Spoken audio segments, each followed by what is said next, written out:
earlier this week as well. So I'm glad to see it showed up here tonight.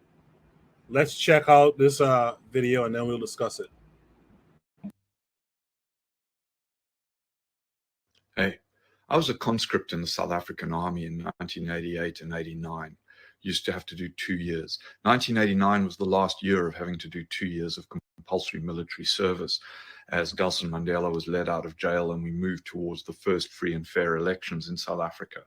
But I was based up in northern Zululand near a town called Matubatuba, in 121 Battalion, which was a Zulu battalion with a small cadre of white officers, but all the troops and a lot of the non-commissioned officers were Zulus.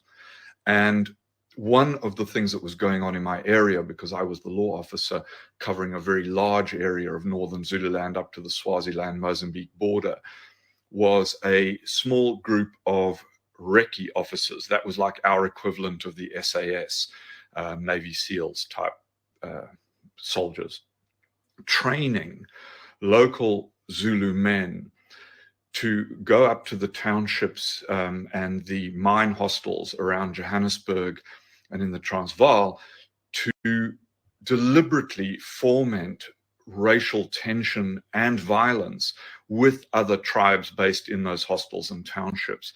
And this was a very deliberate strategy of the South African government and the South African military at the time to create black on black violence, to detract from the potential for black on white violence. Hey guys, so today we're going to be talking about divide and conquer and how Black people were pitted against themselves during colonization and slavery. This is a tactic that was used all across Africa, and it's unfortunate because what they brewed during colonization did not end with colonization. Tribes were pitted against each other until this day. They have still not been able to make 100% peace with themselves.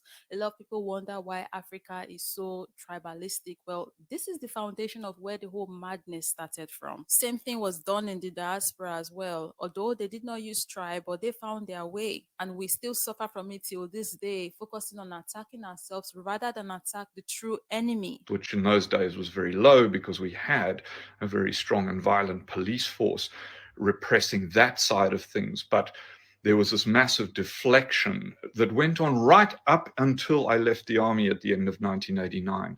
And a lot of white people don't know that, is that there was a very deliberate strategy, because what white people in South Africa at the time, and no doubt for some period afterwards, were often saying is, these blacks can't run a country because they're always fighting each other. These tribes hate each other, right? The Zulus hate the KWAZs, who hate the Ndebele, who hate this guys, the Pondos, and this kept saying that basically that blacks were too violent to run a country. And what most people have no idea of is that violence, that intertribal violence, was fomented by the white South African government, army, and police force very deliberately.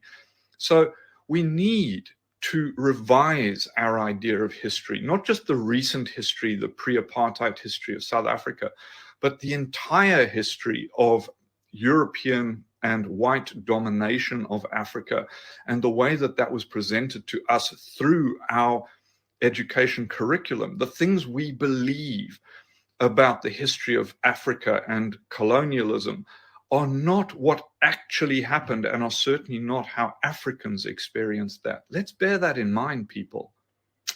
Come on. We all know that colonization happened and it was bad. But the real truth of exactly what happened, like the cocoa of the situation during colonization, hasn't been told yet. This is one man sharing his story of true life encounters and situations that definitely did not make it into the history books. In the history books, they will say, oh, they were just very violent people that hated themselves. They were always going to war and unaliving one another. They were very barbaric and backward and uncivilized, uneducated, uncouth. That's what they will put in the history books. They would not put all those terrible things that they did. Like I said, this is one man sharing his experience, saying the truth of exactly what went down. Victors write history, right? So we can only imagine the chunk of things that they left out.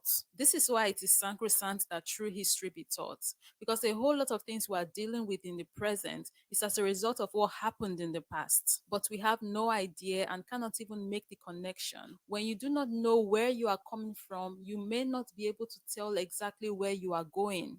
There are problems that we presently cannot solve because we have not been able to pinpoint the source of the problem. This is why I hate it when I meet people who want to tackle present day issues without acknowledging what happened in the past. The past can't be exclusive to the past, especially when the past is still the present. They make comments like this, like Europeans were not having stupid wars where they were just unaliving themselves left, right, center, up and down in Europe.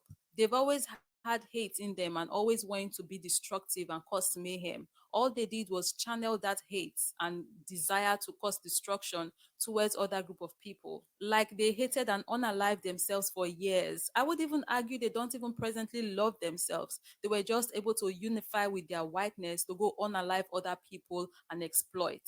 That's the only thing uniting these people, their whiteness. If you take that away, they hate themselves because history shows us that. Now, don't get me wrong, this is not me saying that there were no disputes at all in Africa. Of course, there were disputes. Where there are humans, there's bound to be disagreements. But we always found a way to solve our problems and made peace. Until they came, that is. And not only were they creating disputes amongst us, they were funding the disputes. They literally created fire and continued to pour fuel on it until the fire blew out of proportion, and here we are. And I know that I've got guys in the comments going, that never happened. It's like, mate, I was there. And the reason I know this happened is not because 121 Battalion was directly involved in this, but because we had bases at Jacini and Dumu and these places, and these recce bastards would come out of the bush from doing this training and get drunk and talk too much. This was not something being done by 121 Battalion. This was being done by or facilitated by the recce's and other units and covert operatives in that area, because it couldn't be above the line. It was below the line activity. And the trouble was, the only reason I know about this is because these psychopaths would come out the bush when we'd be sitting around a braai on the Mozambique border having a nice time, and they would completely fuck up our lives by their aggression, their stupid games, their drunkenness.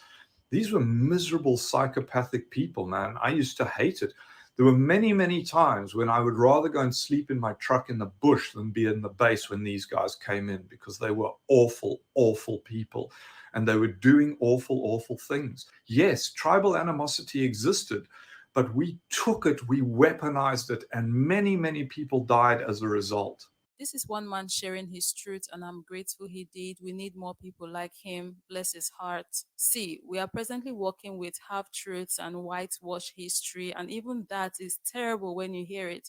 And I wonder exactly how bad it will be if they actually do tell the truth, the unfiltered truth. Because if the filtered one is this bad, the one we know of, and we know that's not the entirety, how bad was it really if we hear about the real stuff? And we do need to hear about the real stuff. Hey, this is absolutely true. It's almost as if Africa had no history prior to the arrival of white Europeans. And that, of course, is completely absurd. But what it means is that an entire centuries of history have just been erased as if they didn't exist. And nobody can be bothered to recreate and teach that history because, hey, why bother? But one of the things, just one of the things to note, is that the richest man in history, in all of history, a man whose wealth made Elon Musk look like a fucking peasant, was a king in northern West Africa called Mansa Musa, who was so rich that it is estimated that by today's standards, he would be worth $500 billion. And nobody knows that. Well, I say nobody, but you have to really dig in to find that out, because we think that all culture, all wealth really just emerged from Renaissance Europe. And we point to African history and other parts of the world as saying, look how uncivilized they were. Look how they were always fighting each other. Look how they just killed each other. Look how they hadn't invented things. Look how they lived this nomadic subsistence lifestyle. And we, white Europeans, changed all of that during the Enlightenment and with the Industrial Revolution. But what did we really change? Okay, we upped the standard of living, but at what cost? And that's why I talk about colonialism so much, is that it's as if prior to that, Europeans weren't tribal little groups killing each other at random, having constant wars. Italy was only a country, made a country in the 1800s. We think that Europe's history is unsullied series of developments. And we look at Africa and say, well, it wasn't developing until we came along. And that's just horseshit. It was. We just weren't privy to that history, right? And so we only look at it from that white European perspective, and that's distressing. It's the same for South America. It's the same for Asia. And what Europeans are now calling revisionist history is actually just the discovery of the real history. So come on, people, let's have an open mind to this, and let's look to the source of history rather than Europeans' very convenient rewriting of it. All right. I know a lot of people will want to call him a zaddy after all of that. Jay, you just heard what he said. We created black on black crime.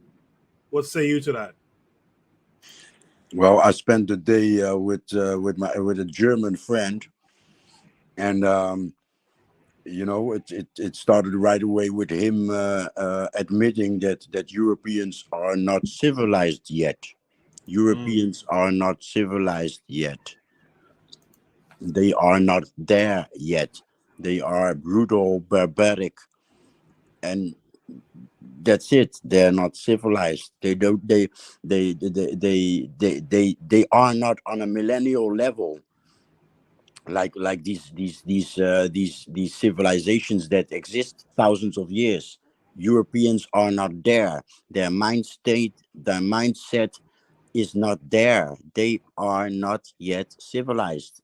Point blank. Is it that they're really not civilized, or is it that they're not civilized to non-whites? No, they're not civilized because they wipe out each other's history also. The United States is not. People in the United States are not aware of French and Dutch and Spanish history of the United States. It's like, yeah, the Latin people are invading our country. No, you had several wars, I believe. I'm not sure, but the East Coast has a heavy Dutch history. Yeah, Mississippi and the South has a French history. St. Louis, the before Dakar was the capital of Senegal. St. Louis was the capital of Senegal, and guess what? It looks like St. Louis in the United States, really? with these iron balconies and such. That's typical French, I don't know, 19th century or whatever architecture, and yeah. So in the wars with each other, they wipe each other's history also. They wipe out each other's history also. So yeah, they don't value human history, not even of each other, i.e., their own. White on white crime is also, that's also white on white crime. The English wiping out French and Dutch and Spanish history in the United States. Right. I just want to shout out Tanzan, who said greetings, peace and greetings to me earlier. She said greetings to the entire chat. The chat is real quiet tonight. I'm almost uncertain if folks in the chat can hear the show. That's how quiet it is. Let's welcome in Brother Bakari. Brother Bakari, how are you today? I'm great, my brother. How about you? I'm great. Everybody on the panel, how y'all doing? Respect, bro. Hey, big bro. What's going on? Good evening, good night. Yeah. Brother Bakari, you see the prompt. I don't know if you saw the video. I assume you did. This white boy is talking about how they created black on black crime. What are your thoughts? Yeah, they created the it's a myth and not a myth of black on black crime, but we perpetuate it by some of the stuff that we do. But yes, of course, they intervene because that's going to help them win if they can keep us focused on one another and not focused on them, because their mission is to conquer you, control you. That's their goal. And as long as we're fighting each other, we can't ever fight anyone else. I heard Jose say something about how they do each other, and they hide the history of here in the United States. I'm not sure it's hidden. I just think it's in a book, and a lot of people don't want to read it. That's just what I think. But yes, they treat each other because don't care where they go, whoever in charge, they will destroy one another. I think that's almost like, I think every man wanna be in charge. Every man wanna be, I don't know, something like a conqueror. This is mine. And I just think they go all out 100% to make sure. I won't say they are uncivilized. I think the people that allow them to treat them a certain way, we would be considered, if you're living in a system and people is constantly doing one thing, so maybe we're the uncivilized and they're civilized and they feel they have to control us. I'm saying they're thinking, right? So maybe we need to have to start thinking like them a little bit and get back to nature. And we want to be the ones that go around and piss on that tree and say, this is my tree. And if you come over here, all this territory is mine. If you come over here, it's going to be a war, because that's what they do. But that black on black, that's something they created and we perpetuated. I hear the mic. Yes, sir. Sorry for interrupting at the end there.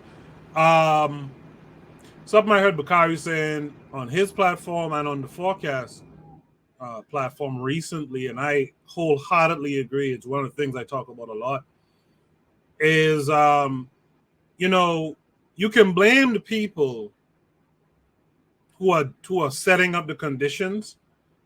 Of course, you can blame them, although you can argue that they're doing what they're supposed to do. They're supposed to set up the pitfalls for you to fall into. The problem is when you go along with the setup and you take part in the pitfalls, and that's something I want black folks to start to consider a little bit more going forward. It's time to, you can't blame a person for crack when you decide to go do it. Like I saw someone recently on crack. This is a little tangent, but I saw someone recently out here on crack, a young person, probably younger than me.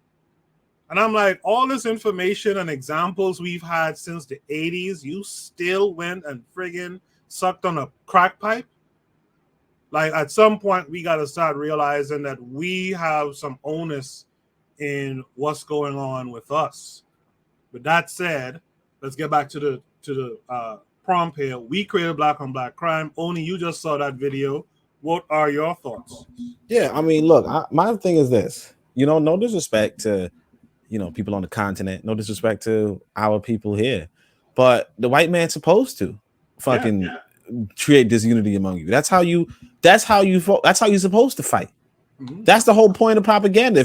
If your propaganda is not telling people that you are the good guys, right, then you're doing propaganda wrong. Mm-hmm. If I roll through with a neighborhood and I'm like, yo, guess what? I'm gonna take all your shit. I'm gonna ruin your lives, right? I'm doing shit wrong.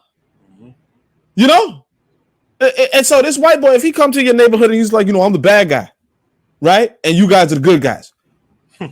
ain't nobody doing that. Mm-hmm. So yeah, the white boy done. He created this unit. He's supposed to.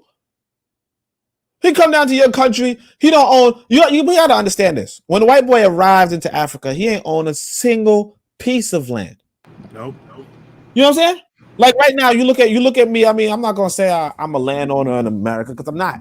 But if I go down to any place on this planet, realistically, especially any place in Europe, I don't own shit.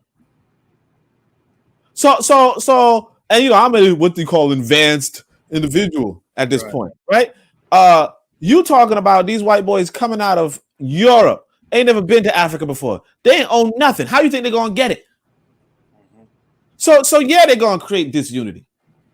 Yeah, they're gonna steal land. Yeah, they're gonna make bad deals, whatever they're doing. But they're gonna be underhanded, of course, because they I forgot who I was reading Carlos Cooks today, and he was like, you can't make something out of nothing. No, you can't. You can make nothing out of something, but you can't make something out of nothing, right? The thing is this, that they had to basically get something out of nothing, and the way how they do that, they had to be underhanded, and I'm not holding it against. I mean, look, I'm holding it against them, of course, but what I'm saying is this: yeah, they did it, but we can't use that as an excuse. You were at war, and you're still at war, and the only thing is that you have to like see what the sister was talking, and she's like, well, I just hope that they can admit, I hope that they can let go of, they can teach us the truth. For what? Yeah, man. Like, for what? I'm trying to figure that out. Because she there praising Jesus. Oh, thank you, Jesus, for this guy. What are you talking about? I'm saying, right? Shit. Jesus the one who took your land. Like, Jesus the one that took your damn land. What are you talking about? Who you praising him for? So yeah, I mean, I'm saying that like but I believe that white folk did this shit. I believe it, and they like, I don't see why they wouldn't have. I don't see why. I don't see how they could have done this. How they could have gotten as far as they did without doing underhanded shit, right? Only question now is, what are we gonna do? That's all. That's the only question. Mm-hmm. Mm-hmm. I love it. Only before you go, let me ask you a quick question. Who was worse? The what's that guy name? J. Edgar Hoover for sending folks to infiltrate the UNIA, or the black folks who actually went and infiltrated the UNIA? Shaking my head. See, that's what I'm saying. Look, my thing is this. See, you know what I'm saying? Well, like, usually I always say this. I say that white folk are the enemy, right? But black folk could be traitors or whatever, right? So I usually don't like the enemy more. But at the same time, it's like, like at the end of the day, it's like, it's kind of like, shit.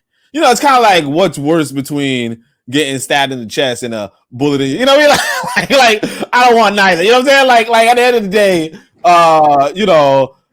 we have to be mindful of what, like, it's like, that's what I'm saying. We have to be mindful of how it is. This white boy, he's gonna say who's worse, the Africans. Like that's what I was actually thinking about today. I forgot to mention this in the podcast, so I'm glad you brought that up. But there was a word for, see, when black folk side with white folk, we don't really even have a word for it. Well, we have coon or something like that, but we don't really have a word for it. But see, white folk have a word for it, right? And they call them N-word lovers. Mm-hmm. Okay, so I remember, if y'all remember when y'all were growing up, and y'all would hear a white person saying, "Oh, you an N-word lover," or something like that. And because we were reading Carlos Cooks, and I was like, he was talking about you have to have a touch of force, like you have to use force on your traders, right? And I realized we don't really do the touch of force on our traders, but the word N-word lover, if you know what that word meant in America, right? That meant that you get that they did street justice. Mm-hmm. You understand? So the same way they would lynch a black man, the same way they'd lynch an N-word lover. Mm-hmm. If you were, and this is like up to this day, if white people call you an N-word lover, right? I don't remember. It was like, it could have been like during Bush's presidency, but there was some sort of dispute between black people and white people, and some white folk was standing up with the black folk, and they were getting death threats to this day. Yep. So I mean, when it comes, like, the white people, they don't question between who's where. I mean, they are going to kill. They're going to discipline either way. Yes. But our issue is that we don't do this. Jesse Lee Peterson could say whatever the freak he want. Mm-hmm. She could do whatever he want. No. And there's no physical consequence. But it's realistically every other group. You step out of line too much, and that's your ass. Every other group. Mm-hmm. They're in a group on this planet where you can step out of line and that's not your ass. If somebody knows one, name one. We'll run down to a bodega and try to menace a old Spanish dude behind a counter. But these people who selling out our people left and right, we do nothing towards, man. You know, Yo, that Jesse Lee Peterson dude needs to, like, come on. I can't say it, but y'all tripping. I mean, how this dude making bank off of saying the dumb shit he's saying? Yep. In the chat, KW Don 7 said England and France engaged in a 100-year war. Who was keeping score? LMAO. We got Marcus Garvey is the way to free minds back with us this week. She says, good night. I saw this video with the Lice Walker this week talking about how he created division in Africa. The learning curve, that's the revolutionary matron, says, be unflinching in your propaganda. They come with their quote-unquote laws and violence and call it civilization. Brother Bakari, his StreamYard was acting up, so he'll join us a little bit later again. The learning curve says, greetings to Brother Bakari, Tanzan, etc. The learning curve answers the question. She says, the black folks that did it are worse. I agree with that as well. Now, everyone needs to be punished, but you black folks who actually infiltrated organizations and worked for the feds and all that kind of stuff, y'all need to be treated something special in terms of worse. Trigger Happy 262 Plus is here. They say, agree with basically everything. The only partial disagreement is that our people are not going to magically realize that because their conditions are discriminating ecosystems. It all comes down to the material and consciousness, okay? They won't magically stop smoking crack when that's their conditions. This is where organization comes in, but for the most part, spot on. All right. The learning curve says the Eurasians' only concept is their power. That's what they're supposed to do. We must protect each other. It's our duty, but we have lost our sense of duty to each other. Brother Bakari said the black traitor is worse. Marcus Garvey says our race not even motivated towards self-preservation. I agree with that too. Trigger Happy says they love Jesse Lee Peterson. But Bakari said the SVU, he talked about this on his show this week. He says the SVU, the Special Victims Unit, black people have built-in excuses. I agree with that. I mean, we got to stop with the excuses. KW Don 7 finally says Jesse Lee Peterson is getting dragged by his white friends. Yeah, that. One thing with white folks too, man, they'll use you up for a minute, but they don't respect you. And as soon as they can, they'll turn on you too. Mr. Untouchable, you heard everything everyone else had to say. You saw the video. What say you? I agree with the brothers. In this way, you know, the ops, you know, are doing what they are supposed to do. They are doing what they're supposed to do. They are playing a game, a strategy, and in the game, the strategy they're playing, they are doing what they're supposed to do. So what if they send out their useful idiots among us to foment and cause division? And what's interesting about that is we still have these useless idiots, you know, and these minions sent by these people, you know, the unseen hand, sent by the unseen hand, you know, people who we don't see, to come out here to foment division amongst us, even on social media, I might add. And I ain't even gonna get into the name calling of the groups that's trying to do that right now. But in the game of strategy, we are also supposed to be strategic as well. You know, we are supposed to be the thinkers too. You know, and if they could create strategy that will cause and sow division among our ranks, you know, we could play MI5 and MI6 too. Sometimes, you know, sometimes I feel like we shouldn't only be on the defensive. Sometimes we should be, you know, on the offense and doing things to dismantle certain things. But that's neither here nor there. Great But point. I would say this though, you know, we should be very leery of people, you know, in the spaces that we exist in, who speak the language of disunity, who speak the language of fomenting going our separate ways and being distinctively apart from one another, because it only makes us weaker. And it really defines who these people are. These people were sent by this unseen hand. And this guy, you know, he was one of the faceless ones. He just came out in the sunlight to really express what the strategy in fact was.